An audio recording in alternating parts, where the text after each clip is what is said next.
Perjalanan Indonesiaku kali ini membawa kami ke bagian timur Nusantara, tepatnya di Pulau Sumba.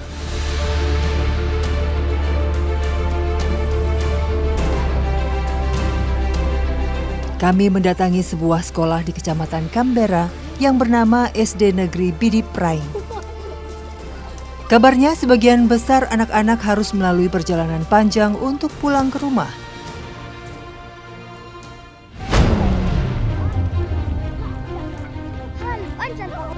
Kami mencoba untuk mengikuti anak-anak ini. Kami mulai meninggalkan sekolah melewati lahan perkebunan warga.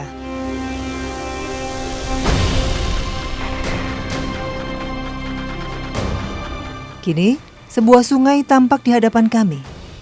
Hanya ada satu perahu kecil yang terparkir di seberang sungai.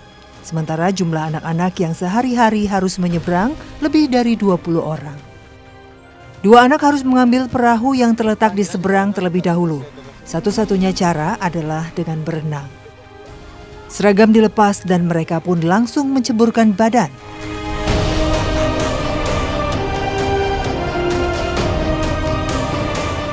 Lebar sungai dan dalamnya sungai seperti sudah tidak lagi menakutkan bagi mereka.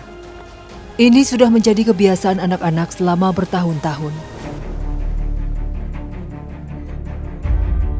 Usai membawa badan kecil mereka sampai di ujung, Renol dan Buyung pun langsung bergegas menaiki perahu dan kembali ke titik awal untuk menjemput teman-teman lainnya.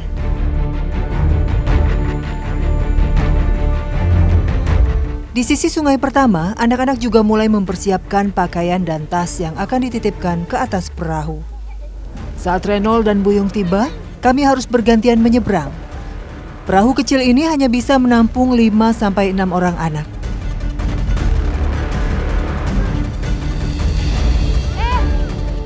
Mereka sendirilah yang harus mendayung perahu sampai ke sisi lainnya. Ini tentu bukan hal yang mudah bagi bocah-bocah SD seperti Renol.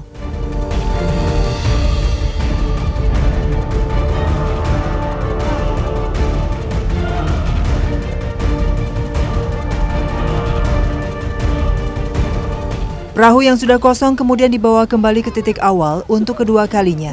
Kini giliran saya dan beberapa anak lain untuk menumpang. Saya pun baru tahu ternyata ada anak-anak yang tidak bisa berenang. Mereka hanya bisa bergantungan pada satu-satunya perahu yang ada di sini.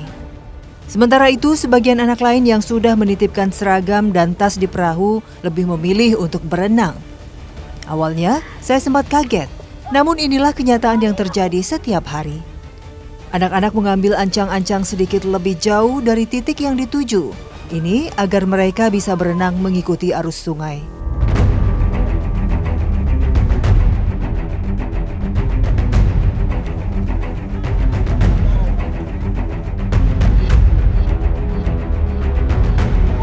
Beruntung cuaca hari ini cukup cerah. Menurut mereka, saat musim hujan air sungai biasanya meluap. Itu artinya akses anak-anak untuk bisa sekolah terputus. Ya, jadi untuk pulang sekolah maupun untuk berangkat, anak-anak memang harus menyeberangi aliran sungai ini. Karena tidak ada jembatan maupun karena keterbatasan jumlah perahu, sebagian dari mereka akhirnya terpaksa harus berenang untuk bisa melintas. Tidak ada raut wajah kelelahan. Sepertinya berenang di sungai sekaligus menjadi saat bagi mereka untuk bisa bermain bersama teman-teman. Hanya saja, anak-anak harus tiba di seberang dengan kondisi pakaian basah kuyup. Padahal perjalanan panjang masih menanti di depan.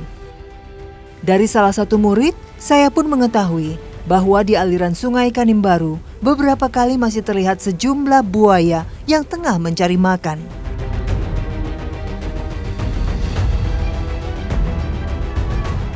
Dari kelas berapa sudah berenang? 2. Dari kelas 2 sudah berenang? Ya. Kalau pagi juga? Ya. Berangkat ke sekolah juga? Kalau tidak ada perahu. Kalau tidak ada perahu berenang? Ya. Tidak takutkah kalau ada buaya? Takut. Takut, tapi pernah lihat? Ya. Terus gimana waktu itu? Kita pulang sudah kalau ada buaya. Kalau perahu tidak ada di sebelah sini, kita pulang di rumah. Pulang ke rumah. Tapi kalau misalnya langgar kali gini, tidak terlambat kah ke sekolah? Terlambat. Terlambat. Terus gimana kalau terlambat? Dimarahin tidak sama guru? Tidak. Sudah tahu karena langgar kali ya? Iya. Saya bersama anak-anak melanjutkan perjalanan dengan berjalan kaki. Jalur setapak memasuki hutan adalah medan yang harus kami lalui.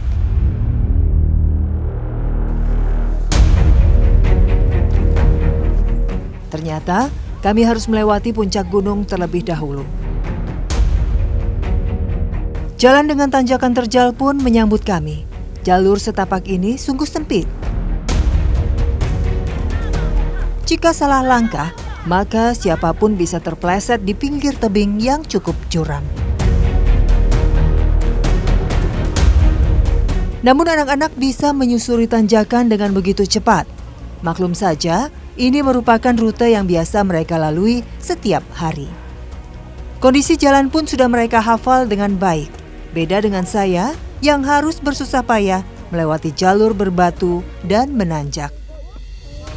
Tidak hanya anak sekolah yang melalui jalur ini, warga yang keluar masuk desa pun untuk membeli berbagai keperluan tidak punya pilihan lain.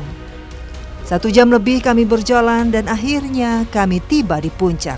Namun, perjalanan belum selesai. Saya terus mengikuti langkah kaki anak-anak. Kini, kami harus kembali menuruni jalur pegunungan di sisi lainnya. Kali ini jalan menurun terasa lebih menegangkan karena kami harus menjaga keseimbangan badan. Bahkan di salah satu titik, kami harus bergantian melalui jalan yang menyempit. Anak-anak berjalan menyamping dan berpegangan pada sisi tebing. Kaki dan tangan mungil mereka harus bisa menahan badan supaya tidak terjatuh. Saya pun ikut melangkah dengan hati-hati. Ini jalannya naik turun gunung. Kalau ke bawah juga sangat terjal. Ini salah langkah, nyawa yang dipertaruhkan. Bayangin yang mereka lakukan setiap hari demi bisa sekolah.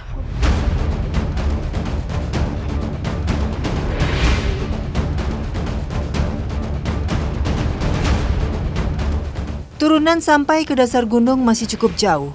Medan jalan ini memang ekstrim, namun ternyata tidak cukup kuat menjadi penghalang bagi anak-anak ini untuk meraih cita-cita mereka. Anas, kalau misalnya pulang pergi sekolah selalu lihat jalur ini? Iya. Terus kalau misalnya hujan gimana? Kita jalan saja. Tetap jalan? Iya. Tidak capek?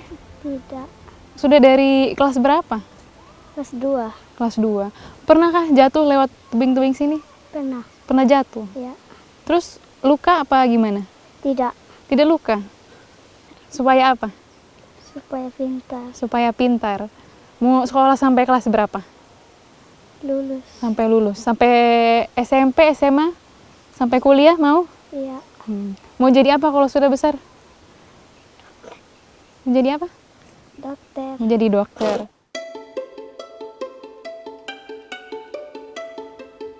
Perjalanan yang begitu menegangkan sekaligus melelahkan akhirnya mengantar kami sampai ke dasar. Namun, belum ada tanda-tanda keberadaan pemukiman warga. Ternyata, masih ada satu lagi sungai yang harus kami lalui. Lagi-lagi, hanya ada satu perahu yang bisa digunakan untuk menyeberang. Cuma itu saja. Dan kali ini ternyata ukuran perahu lebih kecil dari sebelumnya. Tinggi perahu bahkan hampir sama dengan tinggi air.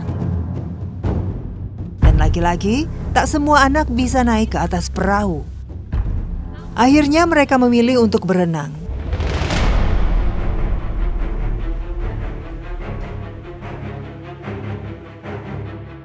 Sementara saya menumpang perahu kecil yang dibawa Salmon. Bocah yang sudah tidak tahu lagi berapa usianya ini ternyata sudah putus sekolah sejak masih duduk di bangku kelas 3 sekolah dasar.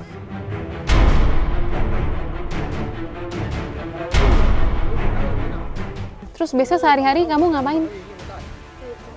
Hah? Mancing aja. Sekarang umurnya berapa?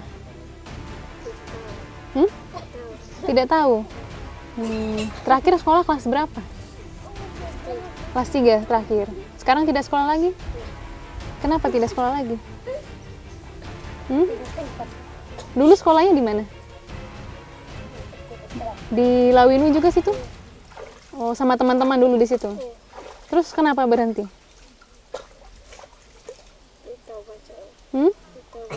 Tidak tahu baca. Kalau ke sekolah jalan kaki atau gimana? Jalan kaki. Capek tidak? Capek. Usai menyeberang sungai kedua, kami kembali berjalan kaki.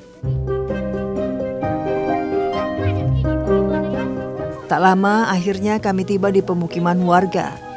Anak-anak pun melanjutkan perjalanan ke rumah masing-masing. Hari esok, sungai dan gunung masih menanti mereka saat pergi ke sekolah. Melihat kondisi ini, saya hanya bisa bertanya-tanya, bisakah anak-anak lain tetap bertahan melalui medan yang membahayakan nyawa mereka setiap hari?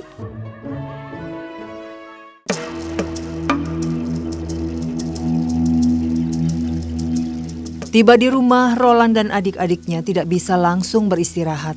Masih ada tugas yang harus dikerjakan. Salah satunya adalah mengambil air bersih untuk kebutuhan keluarga.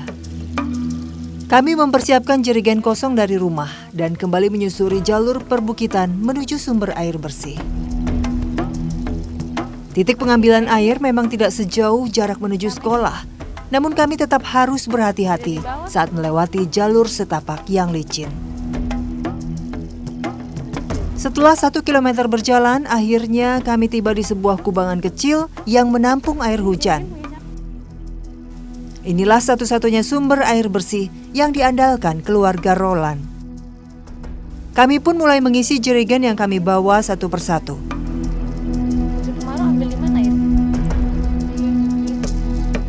Saat musim hujan, warga memang masih bisa mengandalkan penampung air seperti ini. Kubangan kecil ini dibuat oleh ayah Roland beberapa tahun silam.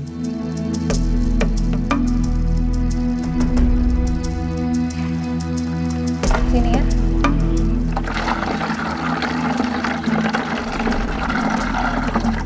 Ini walaupun tempat penampungan airnya tidak besar, tapi hanya kubangan kecil inilah yang bisa menampung air hujan di awal tahun seperti ini. Dan salah satu rutinitas harian mereka setelah pulang sekolah adalah mengumpulkan air untuk kebutuhan sehari-hari di rumah. Ini berapa jerigen kita isi hari ini? 4 jerigen.